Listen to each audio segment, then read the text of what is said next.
Δεν έχω αρχίσει καν και είμαι εκνευρισμένη. Γεια σας! Όπως μπορείτε να καταλάβετε και από το τίτλο αυτού του βίντεο, μου κλέψαν το κινητό. Και αυτός είναι και ο λόγος που δεν ανέβηκε κάτι καίγεται για τον Νοέμβριο.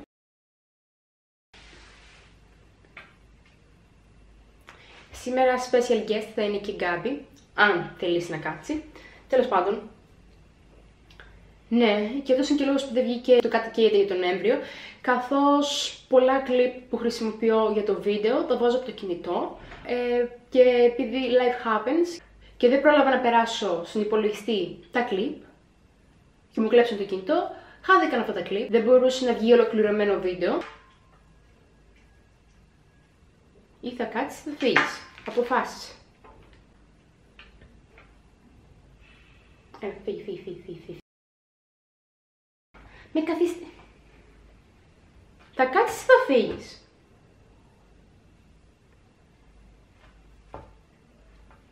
Πώς είναι να ζεις με γάτες number 2. Ωραία. Τη Τρίτη είχε οργανωθεί μια εκδρομή μόνο για τη τάξη μου, με την οποία θα πηγαίναμε στο Πολεμικό Μουσείο, υπό την επιτήρηση 2 καθηγητών. Ξύπναω το πρωί, όλο χαρούμενη που δεν θα κάνω μάθημα, που θα πάμε εκδρομή, γιατί μου άρεσε πολύ η ιδέα ότι θα πάμε στο Πολεμικό Μουσείο. Ήθελα να το δω, γιατί είχα ακούσει ωραία πράγματα και μας είχαν πει ότι θα έχει τα πολεμικά αεροπλάνα, θα έχει στολές και μου φαίνεται πολύ ενδιαφέρον σαν μουσείο και ήθελα να πάω να το δω. Οπότε χαιρόμουν για όλο αυτό. Σηκώνομαι το πρωί, πάω να τσεκάρω το κινητό και τώρα θα περάσει η Γκάμπη στην κάμερα. Θα κάτσεις αυτή τη φορά. Γιατί με μυρίζεις. Θα κάτσεις. Θα κάτσεις καλέ. Θα κάτσεις. Θα έχουμε μαζί μας την Γκάμπη σήμερα. Τέλος πάντων, θα πηγαίνουμε στο Πολεμικό Μουσείο. Και εγώ ήμουν πολύ ενθουσιασμένη. Ξυπνάω το πρωί. Τέλος πάντων. Και ξυπνάω το πρωί και μπαίνω στο Messenger να δω αν έχω κανένα μήνυμα. Και βλέπω ότι έχω στείλει στην ομαδική που έχουμε όλη η τάξη κάποια μηνύματα. Και βλέπω ότι λένε ότι θα κάνουμε τις 3 πρώτες ώρες μάθημα. Πηγαίνω στο σχολείο, κάνουμε την πρώτη ώρα, περνάει ήρεμα. Κάνουμε τη δεύτερη ώρα, περνάει εντάξει.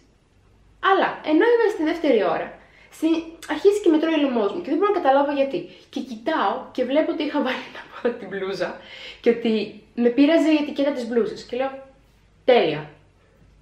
Τι άλλο μπορεί να συμβεί σήμερα. Όχι δεν το είχα σκεφτεί με τόσο άσχημο τρόπο, δηλαδή ότι ήταν το χειρότερο πράγμα που μου είχε συμβεί στον κόσμο το γεγονός ότι έβαλα ανάποδα την μπλούζα μου. Αλλά λέω, ωραία, ξεκινάει η μέρα μου. Από εκεί που νόμιζα ότι δεν θα είχα καθόλου μάθημα σήμερα, καταλήγω να έχω 3 ώρες και φοράω και ανάποδα την μπλούζα μου. Πάμε στη τρίτη ώρα, δεν την κάναμε καθόλου την τρίτη ώρα γιατί έπρεπε να φύγουμε. Κατεβαίνουμε κάτω, τα παιδιά και ένας καθηγητής που ήταν υπεύθυνος για την εκδρομή και περιμένουμε την άλλη την καθηγήτρια που θα ερχόταν. Θα την πούμε η κυρία Πετούνια. Ωραία, κυρία Πετούνια. Αργεί λίγο. Λέμε, εντάξει, συνηθισμένα είναι αργή. Άντε μου, θα το περάσουμε, δεν πειράζει. Παρόλο που έπρεπε να είχαμε φύγει ήδη. Έρχεται. Πάμε στη στάση για να πάρουμε το λεωφορείο. Περιμέναμε το λεωφορείο. Δεν το περιμέναμε 40 λεπτά μες στο κρύο.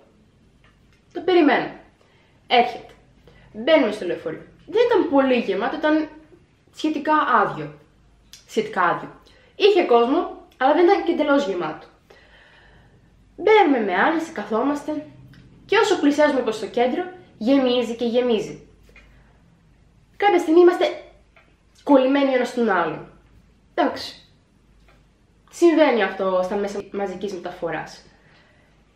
Μετά λένε ότι αυτό γίνεται επειδή κάνει απεργία το μετρό, οπότε υπάρχει απίστευτη κίνηση. Κίνηση στο σημείο που οι οδηγοί βγαίνουν από το αυτοκίνητο και απλά κάθονται. Και κάποια στιγμή, επειδή δεν κουνιόταν καθόλου το λεωφορείο, καθόμασταν 5 λεπτά ακίνητοι, ανοίγει ο οδηγός τις πόρτες για να βγουν όσοι είναι βιαστικοί και δεν μπορούν να περιμένουν στον δρόμο. Και λέμε, εμείς έχουμε αργήσει.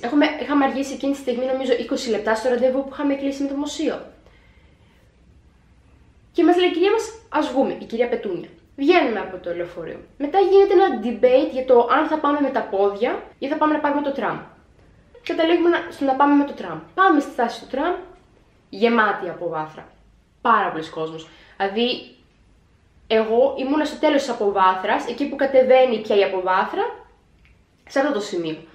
Και καθόμουν εγώ με τις φίλες μου και ξέρω εγώ, ακούω τη συζήτηση. Εγώ είχε καθηγήτριά μας, κυρία Πετούνια, με τον άλλο καθηγητή που ήταν υπεύθυνος και τα παιδιά. Και λένε τα παιδιά, κυρία, έχουμε αργήσει ήδη στο ραντεβού μας, θα μας πάρει πόση ώρα ακόμα να φτάσουμε, συν τη ξενάγηση, πρέπει να έχουμε τελειώσει στις 2 παρά, γιατί οι περισσότεροι από εμάς έχουν φροντιστήριο στις 3. Λογικό, τα παιδιά δεν μπορούσαν να αργήσουν γιατί έπρεπε να πάνε στο φροντιστήριο. Και λέει αυτή, θα πάμε τώρα, προλαβαίνουμε, θα έρθει τώρα και θα είναι πολύ γρήγορη η ξενάγηση. Και της λέμε, κυρία, έχουμε ήδη αργήσει το ραντεβού. Νομίζουμε δεν υπάρχει νόημα να πάμε. Και λέει, τώρα αν δεν πάμε, δεν θα μπορέσουμε να πάμε καθόλου. Μετά φεύγετε εκδρομή πενθήμερη. Παρένθεση, θα κάνω vlog στην πενθήμερη. Αν θέλετε να το δείτε, πείτε το κάτω στα σχόλια. Τέλος πάντων, κλείνει η παρένθεση, συνεχίζω. Και μετά έρχονται τα Χριστούγεννα και μετά τα Χριστούγεννα δεν πάτε εκδρομές γιατί είναι οι Πανελλήνιες. Και λέμε εμείς, άντε, με ένα μικρό εκδιασμό που μας έκανε, άντε να πάμε. Έρχεται το τραμ και μας λέει ότι έτσι όπως το έχει υπολογίσει, 1,5 ώρα θα πάρει να φτάσουμε και η ξενάγηση. Και λέω, ωραία, κάτσε να δω τι ώρα είναι για να υπολογίσω. Και βγάζω το κινητό μου, το οποίο δεν το είχα βγάλει καθόλου. Ούτε στο λεωφορείο, ούτε ενώ πηγαίναμε στη στάση. Το είχα στη τσέπη όλη αυτή την ώρα. Και βγάζω και βλέπω την ώρα και ήταν 12 και 2. Το θυμάμαι την ώρα. Και λέω, εντάξει, θα έχουμε τελειώσει κατά τις 1,5 και κάτι. Οπότε πιστεύω θα προλάβουμε στις 2 να είμαστε πίσω. Τέλος πάντων, το έβγαλα μία και μοναδική φορά το κινητό μου.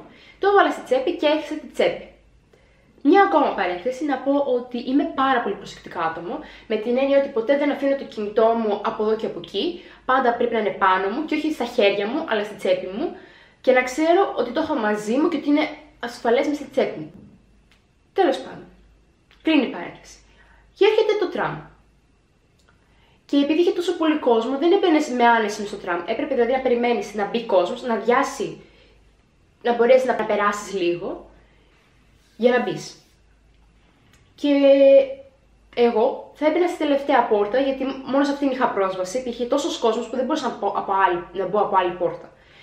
Και όπως είμαι μπροστά στην πόρτα και περιμένω να μπω, επειδή υπήρχαν 2 κύριοι στην πόρτα και έπρεπε να ζουλιχτείς ανάμεσά τους για να μπεις πιο μέσα στο τραμ. Και περίμενα να μπουν κάποια άλλα παιδιά μέσα να περάσουν, για να περάσω κι εγώ. Και επειδή έπρεπε να ζουλιχτώ για να μην είμαι έτσι και να έχω εμπόδιο στα πλάγια, έβαλα μπροστά τα χέρια μου για να περάσω με πιο μεγάλη άνεση. Αυτά είναι τα μόνα δευτερόλεπτα που δεν είχα το χέρι μου στη τσέπη. Ήταν τα μοναδικά δευτερόλεπτα που έκανα αυτό το πράγμα για να μπω μέσα. Μπαίνω μέσα. Κλείνει η πόρτα. Πιάνομαι εγώ από ένα χερούλι εκεί πέρα τι ήταν.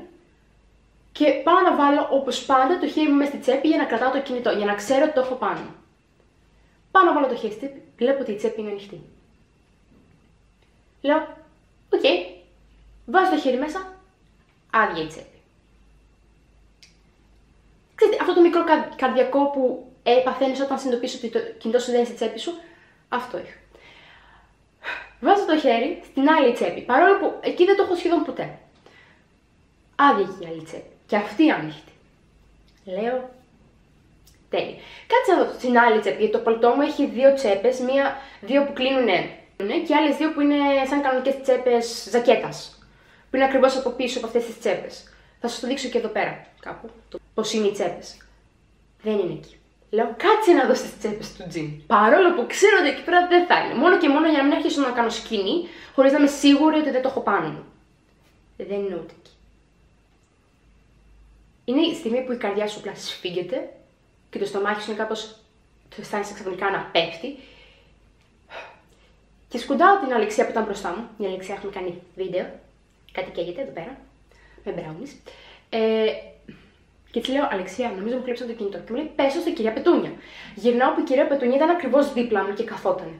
Τη λέω, κυρία, μου κλέψαν το κινητό.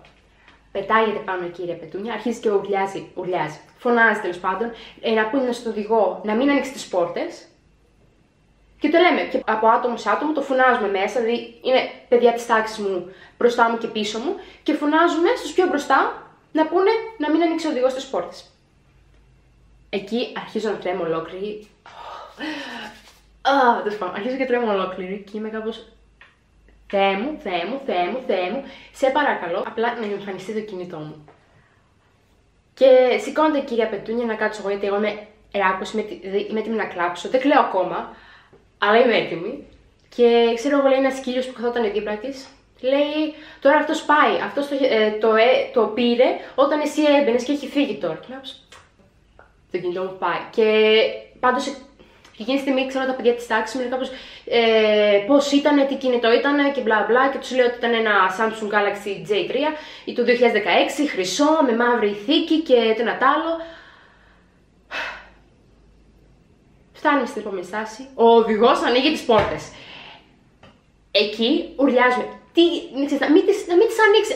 Φτάνουμε στη στάση και λέμε: μην τις ανοίξει. Φωνάζουν από μέσα. Ο οδηγός το χαμπάρι. Ανοίγει τις πόρτες. Τώρα, αν δεν το άκουσε. Εντάξει, τι να πω, δεν το άκουσε. Τέλος πάντων, και μετά υποπτευθήκαμε ότι κάποιος το έκανε μέσα στο τραμ. Οπότε, όταν άνοιξαν οι πόρτες, θέλουμε να ακολουθήσουμε όσους βγήκανε για να τους ψάξουμε. Αλλά δεν προλάβουμε. Τέλος πάντων, έκλεισαν οι πόρτες γιατί ήταν μια κατάσταση που κρατούσε σύγχυση και δεν μπορούσαμε να συνειδητοποιήσουμε τι συνέβαινε. Οπότε δεν ήμασταν πολύ καλά οργανωμένοι. Γιατί εντάξει, δεν περιμένεις να σου κλέψουν το κινητό ώστε να είσαι οργανωμένος και να ξέρεις τι θα κάνεις. Θα έχεις ένα σχέδιο, θα πεις τώρα: εγώ θα ρωτήσω αυτούς. Όχι, πάω να κάνω αυτό. Είσαι κάπως. Τι να κάνω πρώτα. Κλείνει οι πόρτες. Να μου λένε όλοι: τώρα έχει φύγει αυτός. Όχι οι συμμαθητές μου, αλλά άλλα άτομα στο τραμ να μου λένε: τώρα αυτός έχει φύγει. Αυτοί με το που μπαίνεις μέσα παίρνουν από τη τσέπη το κινητό και φεύγουνε. Δεν το καταλαβαίνεις καν. Και εγώ να μην μπορώ να καταλάβω πώς συνέβη. Γιατί για δευτερόλεπτα, το ένα λεπτό είχα το κινητό, το άλλο δεν το είχα. Και να είμαι κάπως. Πώς συνέβη, δεν μπορούσα να το καταλάβω. Και ακόμα και τώρα δεν μπορώ να το καταλάβω. Και ήμουν πραγματικά ράκος. Έκλαιγα, όχι με ιστερίες, αλλά έκλαιγα γιατί εντάξει, κινητό είναι, δεν είναι. Δεν ξέρω, κινητό είναι κάτι. Δηλαδή, εντάξει. Και η αλήθεια είναι ότι ήταν και καινούριο κινητό. Το είχα 5 μήνες. Γιατί το προηγούμενο που είχα κάηκε και ήμουν αναγκασμένη εισαγωγικά να πάρω καινούριο. Και το είχα σαν το μωρό μου. Δεν είχε ούτε μία γρατζουνιά, ήταν σε τέλεια κατάσταση. Τέλος πάντων. Και πολλοί μπορούν να πούνε ότι αυτό δεν είναι ακριβό κινητό και δεν άξιζε και τόσο. Δεν είναι τόσο πολύ τιμή, τόσο το γεγονός ότι ήταν κάτι δικό μου και μου το πήρανε. Και δεν μπορούσα να καταλάβω πώς το πήρανε και πώς έγινε, γιατί είμαι από τα πιο προσεκτικά άτομα, μπορώ να πω, που προσέχει πάρα πολύ τα πράγματά του. Είναι πάντα σε εγρήγορση για το περιβάλλον του. Και για δευτερόλεπτα δεν το είχα. Δηλαδή, σε δευτερόλεπτα εξαφανίστηκε. Και πραγματικά, δηλαδή μετά ξέχασα εντελώς την εκδρομή. Εγώ ήθελα απλά να γυρίσω σπίτι, αλλά δεν μπορούσα να το κάνω αυτό, γιατί υπάρχουν κανονισμοί που πρέπει να ακολουθήσουν οι καθηγητές και δεν μπορούν να αφήσουν ένα παιδί να γυρίσει μόνο του. Οπότε έπρεπε να καθίσω 1,5 ώρα και να δω το μουσείο και να γυρίσω πίσω. Και ήμουν πραγματικά ράκος, έκλαιγα. Και η κυρία Πετούνια δεν δίνει και τις καλύτερες συμβουλές. Πραγματικά, ό,τι είπε δεν με έκανε νιώσω καλύτερα.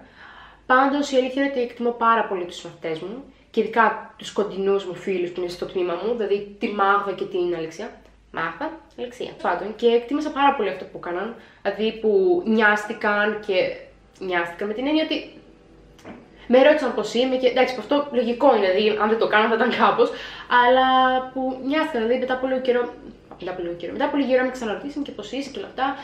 Και γενικότερα όσοι το μάθανε νιώσαν λίγο άσχημα, πιστεύω. Δηλαδή αυτό κατάλαβα εγώ και αυτά μου είπαν, τέλος πάντων. Και το εκτίμησα ειδικά από τη Μάγδα και την Αλεξία, που η Μάγδα ήταν κάπως να πάρει το δικό μου κινητό και μου είπε: δεν θέλω το δικό σου κινητό, Μάγδα, ήθελα το δικό μου, αλλά σε ευχαριστώ πάρα πολύ. Πριν κάπως δεν το είχα ανάγκη το κινητό μου, πάρω το εσύ και μου είπε: Μάγδα, δεν χρειάζεται. Πραγματικά τους αγαπάω πάρα πολύ, τους φίλους μου. Και έγινε αυτό. Πέρασε έτσι η εκδρομή. Δηλαδή, έχω 3 θεωρίες. Ωραία. Πρώτη θεωρία, ότι κάποιος το είδε στη στάση, όταν το έβγαλα να δω την ώρα, γιατί αυτό μου είπανε πολύ, ότι βλέπουν ότι έχεις κινητό, βλέπουν σε ποια τσέπη το έχεις και μετά, ως επαγγελματίες που είναι, στο παίρνουν με άνεση. Πιστεύω ότι κάποιος το είδε στη στάση και 1 λεπτό που με βρήκε σε κάποια περίεργη φάση, προσπαθούσα να μπούμε στο τραμ και ήμουν λίγο, να το πω, απρόσεχτη για δευτερόλεπτα, το πήρε. Το θέμα είναι πώς το πήρε με τόση άνεση. Αυτό δεν μπορώ να καταλάβω, ρε φίλε. Δηλαδή, και μάστερ να είσαι. Η τσέπη, δηλαδή, έχει κλατς. Πώς μπορείς και το παίρνεις από το κλατς? Αυτό δεν μπορούσα να καταλάβω και ακόμα δεν μπορώ να το καταλάβω. Εκνευρίζομαι λίγο μόνο που το σκέφτομαι. Μετά η δεύτερη θεωρία είναι ότι ήταν κάποιος που ήταν μέσα στο τραμ και το έκανε ενώ στριμωχνόμουν για να μπω. Και ήταν μέσα στο τραμ και συνέχισε και απλά καθόταν πίσω, ήταν ήρεμος, δεν το έδειχνε. Ξέρετε, δεν έδειχνε σημάδια ότι ενοχής, τέλος πάντων. Οπότε πιστεύω ότι κάποιος το πήρε μέσα στο τραμ, που αυτό είναι πιο πιθανό επειδή είχαν ανοίξει τσέπες λόγω της τριβής.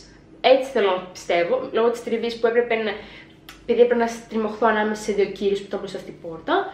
Και η τρίτη θεωρία είναι ότι κάποιος το είδε στη στάση, μπήκε μέσα στο τραμ μαζί μου, το πήρε και συνέχισε μετά κανονικά.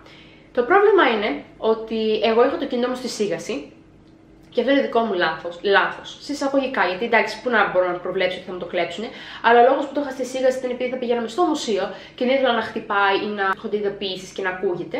Και ήμουν και από το σχολείο, οπότε δεν το είχα βγάλει από τη σίγαση. Και όπως ήμασταν μέσα στο τραμ και μου λέγανε ένα να σε πάρουμε τηλέφωνο, του είπα δεν μπορείτε γιατί και να με πάρετε τηλέφωνο δεν θα το ακούσουμε. Και εκείνη τη στιγμή πραγματικά από μέσα μου κρυμίστηκα τόσο πολύ με τον εαυτό μου, γιατί το είχα στο νούμερο να το βγάλω από το θόρυβο, αλλά λέω τώρα δεν χρειάζεται, αφού θα πάμε στο μουσείο, δηλαδή δεν θέλω να ακούγεται. Τέλος πάντων, αυτές είναι τις θεωρίες που πιστεύω το πώς το κλέψανε, γιατί δεν ξέρω πώς το κλέψανε, δεν μπορώ να καταλάβω πώς έγινε.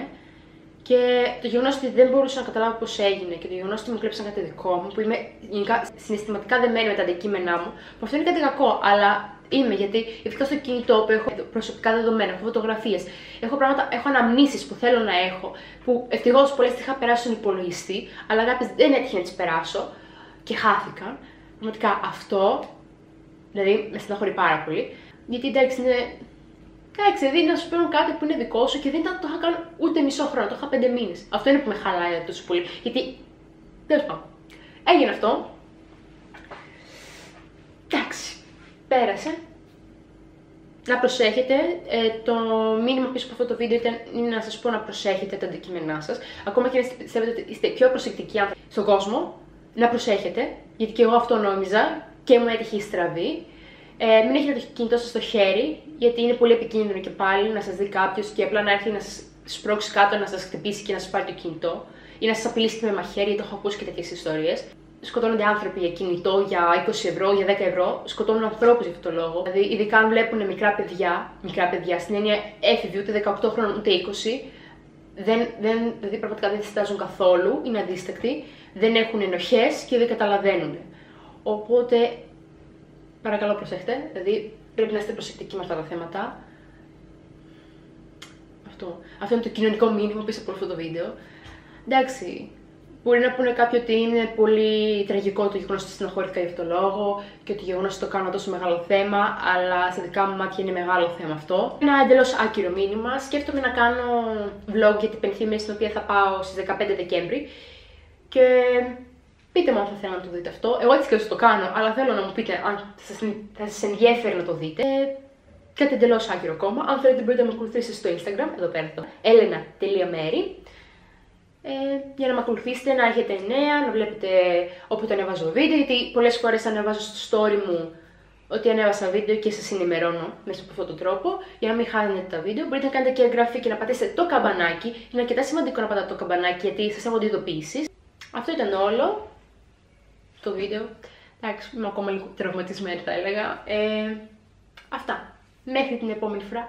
Bye! Να προσέχετε!